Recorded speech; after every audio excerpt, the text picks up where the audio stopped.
Olá, essa é a nossa aula de ética cristã.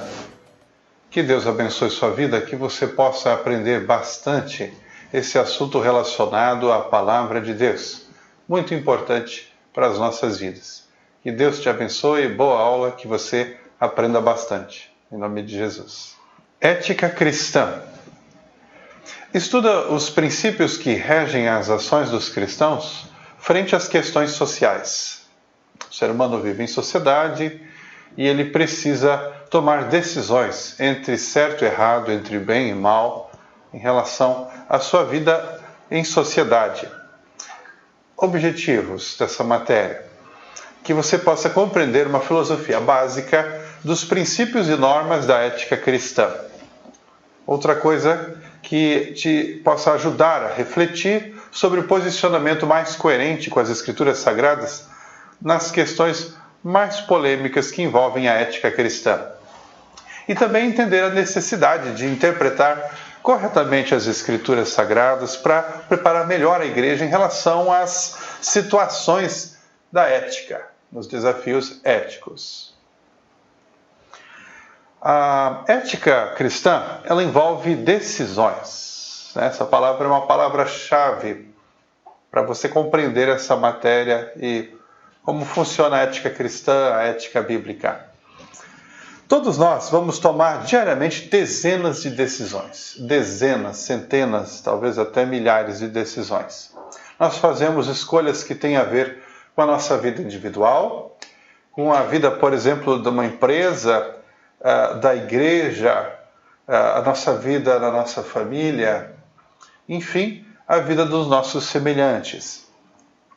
Nessa vida cheia de decisões, nós somos influenciados pelo que nós somos, pelo que nós cremos, pelo que nós desejamos, pelo que nós objetivamos e vivemos. Quando nós elegemos uma determinada solução em detrimento de outra, nós fazemos baseados num padrão, num conjunto de valores do que acreditamos ser certo ou errado. É isso que nós chamamos de ética. Então, vamos revisar um pouquinho. Esse conjunto de valores do que nós acreditamos ser certo ou errado, isso é o que é ética. Filosofia da ética. Por exemplo, pensamentos que envolvem a ética. Você já deve ter ouvido aquele raciocínio assim: olha, se nós quisermos viver bem com os outros, nós precisamos tolerar. Então, o raciocínio de que vai envolver alguém que é intransigente terá muitas dificuldades de relacionamento, num sentido geral, ok? Há algumas coisas que nós precisamos ser intransigentes pela palavra, né? Mas, a princípio, é preciso tolerar para conviver. Então, quando alguém expressa esse pensamento, está expressando um pensamento ético, né? Amar é o desejo de estar perto de quem está longe. Então, isso envolve também ética. Platão disse isso. Nós nunca podemos considerar o outro como um simples meio, mas sempre como um fim em si. Né? Esse é um raciocínio de Immanuel Kant. O que é a ética e o que ela pretende? Segundo Klaus Hartmann, a ética é a percepção do bem, né? Em forma de teoria. Perceber o bem. Em todas as situações, em todas as decisões, perceber o que é o certo. Né? Ética vem do grego ethos, que significa comportamento, que significa o modo de ser, o caráter. Né? Então, aquilo que é percebido na pessoa em relação à maneira como ela age, como ela vive. Né? Então, leva o indivíduo à reflexão. A ética leva o indivíduo à reflexão acerca do bem e do mal. Do que é bom fazer, do que não é bom fazer. Ok? Ficou claro para você? Por que nós falamos de ética hoje? Né? Nós temos que discutir ética por uma questão de sobrevivência. pelos anseios que estão em jogo. Por exemplo, a dignidade humana, né? A qualidade de vida e o que está relacionado a essa qualidade. A felicidade, né? O conceito de realização humana, isso vai além da realização subjetiva. Por exemplo, a realização política, social, cultural, profissional, em nível de esperança e fé também, né? Então esse conceito de felicidade é um conceito bastante profundo que está intrinsecamente relacionado à ética, né? A ética vai trabalhar com conceitos como o conceito de felicidade, que nós acabamos de mencionar, o conceito de essência, né? O conceito de bem em si, o conceito de finalidade, de objetivo, o conceito de valor em si, né? Você já deve ter ouvido a expressão, né? Valor no sentido de essa pessoa tem bons valores, né? Os valores são valores éticos, geralmente, né? E esses conceitos seriam as bases para a fundamentação de qualquer ato. Quando uma pessoa vai agir, vai tomar uma decisão, ela vai pensar em relação à felicidade, o que esse ato proporciona em relação a um valor que dimensiona, qualifica, orienta esse ato, né? A respeito da finalidade desse ato, por exemplo, né? Quando nós perguntamos por que nós devemos fazer isso ou por que devemos fazer aquilo, nós estamos perguntando pela dignidade do ato, né? Esse ato é digno, ele tem dignidade em si. Por que devo respeitar regras, né? Por que eu não devo jogar lixo em qualquer lugar? Por que eu não devo utilizar o saber? Qual é o limite para saber, né? A tecnologia, a medicina, até que ponto a tecnologia e a medicina podem desenvolver, é saudável, até que ponto ela é útil, aonde ela prejudica o ser humano, aonde ela beneficia, né? De onde vem a obrigação, né? Quem coloca esse senso de obrigação, né? Então, são perguntas interessantes.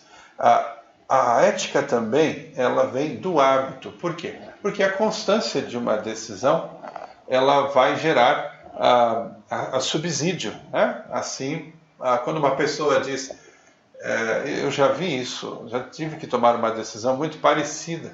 Então, ela tem esse substrato, né?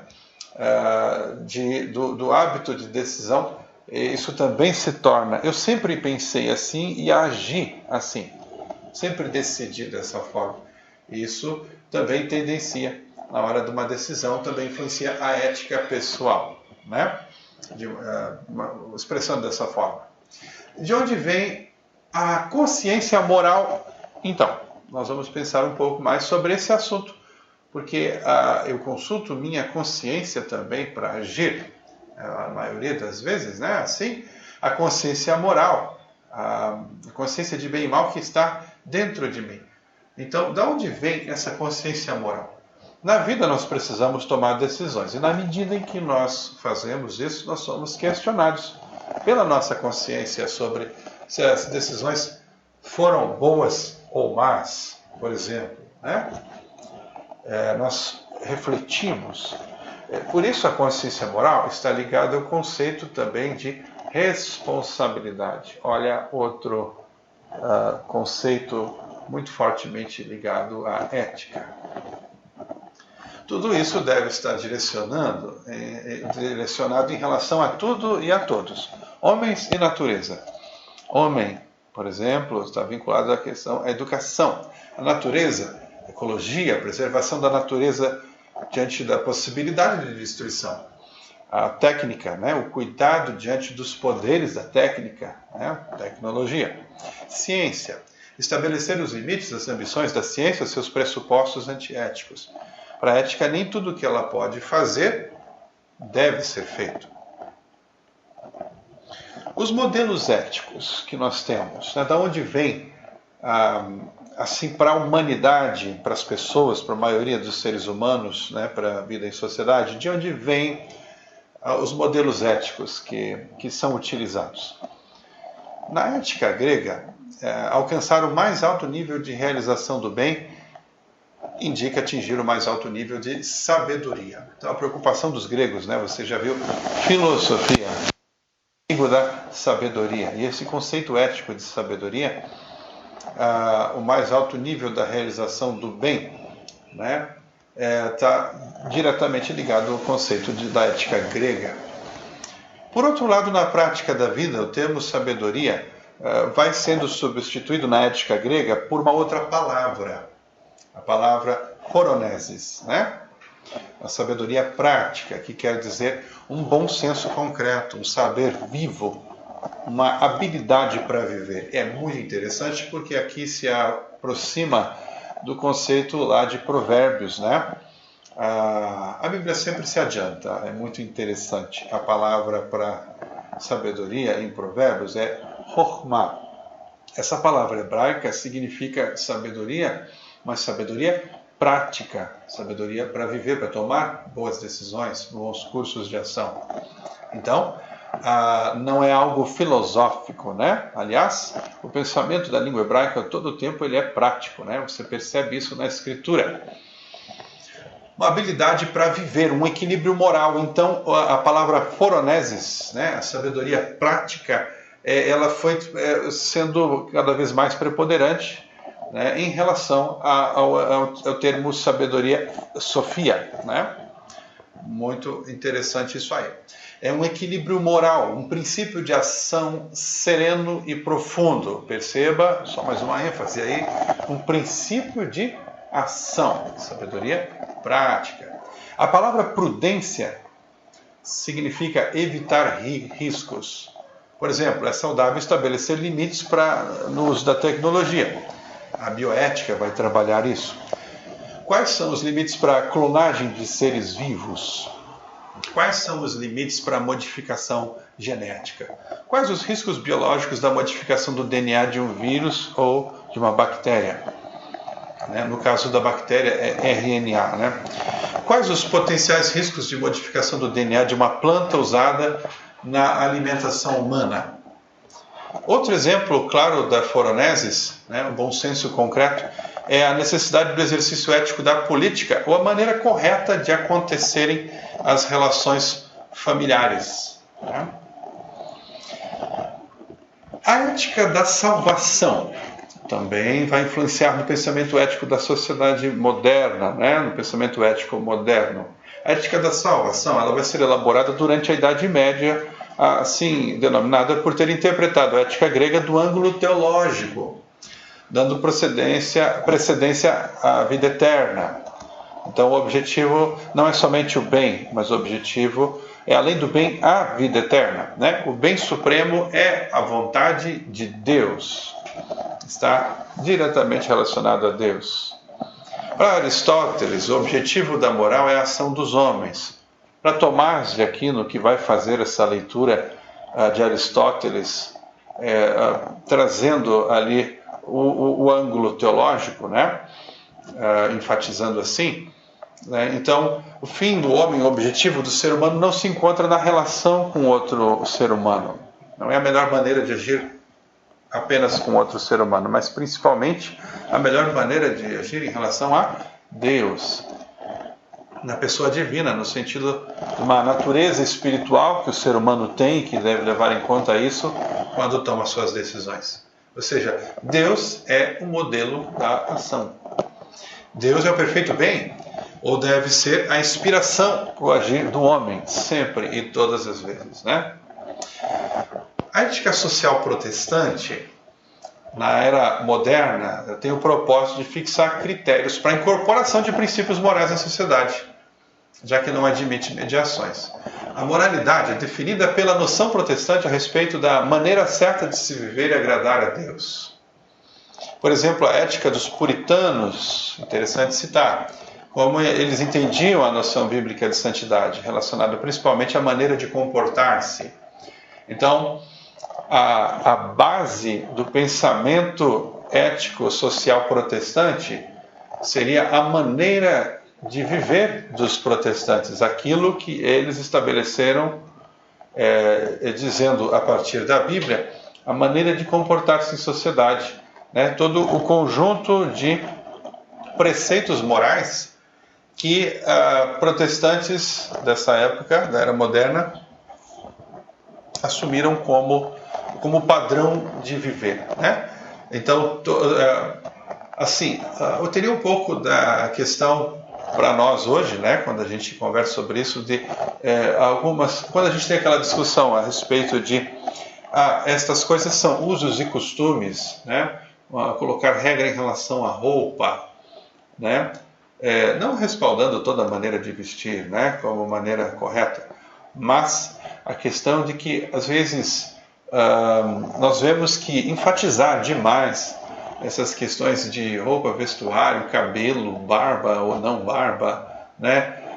Como alguns grupos fazem, isso se torna apenas usos e costumes, né? E não matéria bíblica, e não matéria de fé, de crença, né? Então, a ética social protestante, ela envolveu muito isso, maneira de vestir, de comportar a sociedade, maneira de falar, no aspecto externo, você entende, né? Como usos e costumes. E isso também influenciou, né, nos negócios, isso também influenciou né, numa expressão, né, da ética protestante, que você encontra isso né, em vários países, né, influenciando, né, e também o modelo capitalista, né, numa certa medida, tem alguma influência aí, né? Tanto a questão boa quanto ruim, assim como cada sistema de vida, né? Às vezes pode ter alguma coisa boa e ruim também, né? A ética do dever, ela é formulada por Kant, que circunscreve o problema ético ao da fundamentação da moral, preconizando uma solução racional sem recurso à divindade. Há uma separação entre moral e religião. Kant vai afirmar que, de certa forma, é possível você agir, mesmo você não levando em conta Deus, né? É possível você agir de forma ética, porque o próprio ser humano tem em si a noção de certo e errado, né? Então, Kant vai trabalhar isso, né, dessa forma, e isso vai influenciar muito esse pensamento sobre dever. Imperativo categórico. Procede apenas segundo aquela máxima, palavras de Kant, né? Procede apenas segundo aquela máxima, em virtude da qual podes querer, ao mesmo tempo em que ela se torne a lei universal. Dessa fórmula, deduz o seguinte imperativo prático: procede de maneira que trates a humanidade, tanto na tua pessoa como na de todos os outros, sempre e ao mesmo tempo como fim, nunca como por meio. Sinteticamente dizemos, o homem é o fim mesmo e não pode ser usado como por meio. A ética eclética, que se propõe a conciliar o racionalismo kantiano com a simultânea admissão de inclinações morais nos homens, adotada pelos neotomistas. A ética dos fins absolutos. Você já deve ter ouvido falar sobre isso, né? Aquele pensamento dos fins justificam os meios, né? E muita gente tem usado isso, né? Eu tenho que atingir meus objetivos, então não importa como vou fazer, desde que eu atinja os meus objetivos, né? Será que pela palavra de Deus isso é correto, né? O fim é justificado sempre pelos meios, né? Então, isso, né, as investigações, né, da Lava Jato e essas coisas sempre vão trabalhar com pessoas que têm a ética dos fins absolutos, né? Ética de responsabilidade. Ela é proposta por Max Weber, que pretende fazer renascer a tradição kantiana no que respeita à eliminação da dependência da religião, relaborando para abandonar os vínculos que porventura tivesse estabelecido com a suposição de uma sociedade racional. A ética de responsabilidade de convicção. Ela vai trabalhar da seguinte forma. Existe uma tensão entre moral e política, entre religião e valores consagrados socialmente. É, segundo Weber, uma demonstração de fraqueza querer negar as tensões existentes entre moral e política, né? É necessário uma atitude compreensiva e tolerante em relação aos valores morais últimos em que faça repousar suas convicções. Não devemos, segundo Weber, nos valer de circunstâncias que nos colocam numa posição de superioridade para impor nossas convicções. E, mais ainda acrescenta, devemos responder pelas consequências previsíveis de nossos atos. O partidário da ética de convicção não atribuirá ao agente, mas a tolice dos homens, a Deus. O partidário da ética de responsabilidade, ao contrário, com as fraquezas comuns aos homens. Na ética de convicção, o cristão cumpre o dever, quanto aos resultados, confia em Deus. A ética de responsabilidade afirma que os meios devem ser adequados aos fins, que não há fins altruísticos que justifiquem um recurso a meios que não possam ser compatíveis com aqueles objetivos. Os fins não justificam os meios. Não se pode utilizar meios aviltantes para atingir determinados fins. Há uma separação entre ética e política, que é regida pela maldade e pelo ódio, né? Muitas vezes, né? A consciência e o padrão moral. A consciência e padrão moral geralmente são confundidos, porque estão muito relacionados, né? Mas é diferente. O padrão moral ele é formado e informado primariamente pela palavra e o Espírito de Deus. Através da vida, ele está em processo de ser aumentado, reforçado e revisado. Conforme nós vamos aprendendo a palavra, o nosso padrão moral ele vai crescendo, né? Vai amadurecendo, vai se fortalecendo, né? Então, a palavra de Deus, o nosso conhecimento da palavra de Deus fornece para nós o nosso padrão moral, o nosso padrão para as nossas decisões. O padrão moral é a compreensão do que se deve e do que não se deve fazer. A consciência, ela é o elemento que vai manter isso diante da pessoa e vai exigir que a pessoa se ajuste ao padrão moral. A consciência vai contrapor a pessoa ao padrão moral que ela tem, que ela aprendeu, que ela aprendeu. Devemos ter uma consciência saudável na medida que Deus se relaciona e se comunica conosco. Ele vai dar atenção especial à nossa consciência. Deus vai dirigir a nossa consciência com a lei e com o Evangelho, né? Posso lembrar daquele texto que diz que porei a lei nos vossos corações, né? Eu vou pôr o padrão moral dentro do coração de vocês, e podemos interpretar que é o Espírito Santo, né, que vem habitar no crente e vem trabalhar e ser um grande ativador da consciência, um operador e renovador, né? Curando, restaurando e dirigindo a consciência humana, né? Então, aquilo que nós chamamos muitas vezes de coração, como sede dos pensamentos e emoções, né? Então, a consciência nossa, né, ligada a isso, o Espírito Santo trabalha em nossas vidas, né? Para que a gente se ajuste ao padrão da palavra de Deus, né?